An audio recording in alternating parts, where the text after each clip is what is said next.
میرے دوستو 14 فروری Valentine day منانے سے پہلے رسول پاک صلی اللہ علیہ وسلم کی حدیث مبارکہ ضرور سن لیں۔ حضور کی بارگاہ میں ایک بندہ آتا ہے اور آ کے عرض کرتا ہے، یا رسول اللہ صلی اللہ علیہ وسلم مجھے زنا کی اجازت دے دیجئے۔ بڑی حیران کن بات، صحابہ کرام تڑپ گئے، غصے سے اس کی طرف دیکھا، بھاگے لپکے، لیکن حضور نے فرمایا اس کو میرے قریب لاؤ۔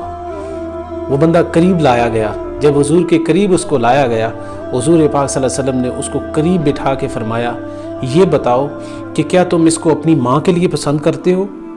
اس نے کہا، یا رسول اللہ میں اپنی ماں کے لیے کیسے پسند کر سکتا ہوں؟ حضور نے فرمایا لوگ بھی اپنی ماں سے متعلق اس چیز کو پسند نہیں کرتے۔ پھر حضور نے فرمایا، کیا اپنی بیٹی کے لیے اس کو پسند کرتے ہو، اس گناہ کو، اس زنا کو؟ اس نے کہا، یا رسول اللہ میں اپنی بیٹی کے لیے کیسے برداشت کر سکتا ہوں؟ حضور نے فرمایا لوگ بھی اپنی بیٹیوں کے لیے پسند نہیں کرتے۔ کتنا پیارا تربیت کا انداز ہے۔ پھر حضور نے فرمایا، کیا اپنی بہن کے لیے اس کو پسند کرتے ہو؟